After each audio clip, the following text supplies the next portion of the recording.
Hey everybody, Robot here from Vespa Motorsport. Today I'm going to show you how to change a brake light switch on a modern Vespa. It's going to be a nice quick video. I'm going to do it on the very easiest model, which would be either a GTV or an LXV because they have the exposed handlebars. If you have any of the other modern Vespas that have the plastic handlebars and the more traditional looking headlight, I would suggest watching some of my prior videos on dismantling the bodywork so you could figure out how the handlebars come apart. Some pull apart vertically and horizontally depending on the year and the model. So first of all, pretty much any of the models, whether you have the plastic on, you're going to want to get the mirror out of the way. If you have the earlier GTV, actually you don't need to get the mirror out of the way, but they have a little reservoir cover. So spin the mirror off. And you may ask, why would you want to replace a brake light switch? Well, you probably already know. Your brake light's not coming on. Another thing is the brake light might be stuck on. I've seen that symptom. And oftentimes the complaint I'll hear from a customer is the scooter no longer starts. And that's because the brake light switch isn't working. So oftentimes you see a little bit of corrosion here and there, so that's what usually affects the brake light switches. Sometimes I'll pull the boot away and you'll see they'll have a loose connection. Not the case with this brake light switch here. And before you replace the brake light switch, there's a couple different styles that are used on modern Vespa. So most modern Vespas ironically use a more of a vintage style switch, as I like to call it. It looks like this cylinder. It's got two quick connect terminals. I recommend the OEM part. Sometimes we have a less expensive version. These just happen to have a better micro switch action. They're a little bit more durable, and the end sealed. Part number on that is 642032, and it's by far the most common brake light switch that you'll find on the modern Vespa.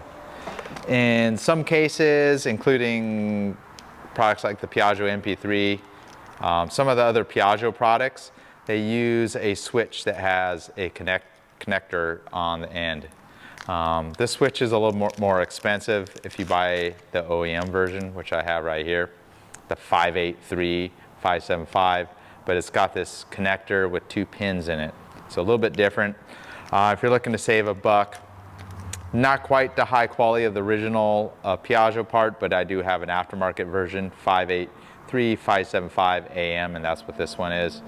And sometimes you'll see the pins aren't as perfectly aligned, so you may need to manipulate those pins if you're using the aftermarket version.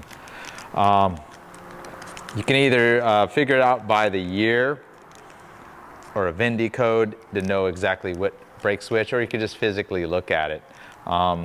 Scooters like the Vespa LX almost always use this style. Almost all the new stuff, and the very old Vespas like the ET4 will use the earlier style 642032 switch. All right, so on a GTV or LXV, they have a rubber boot. We do have that available as a spare part if it's rotted away. You have the two terminals. They just pull right off. Make sure ignition's off. Make sure there's no corrosion. They're nice and tight. And oftentimes the switch is just hand tight. So as simple as that, unthread the switch out of this would be your master cylinder, or in the case of a mechanical brake, it would be called the lever perch. And it just unthreads out of that lever perch. And you can see they have the little pin plunger right here. And you can kind of hear a real small micro switch kind of action to it. Sometimes that plunger is stuck from corrosion, but to replace it, pretty much the reverse steps. You just thread the new one in. Sometimes they have a different color plunger.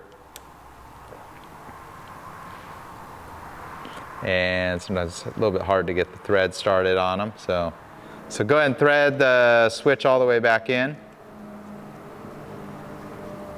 You could put a needle nose on it to tighten it a little bit more, and then just push the two quick connects on there, make sure they're both in place. If they're a little bit loose, you can use like a needle nose plier and clamp them down a little bit, and then just slide the rubber boot back over, and that's pretty much all there is to it.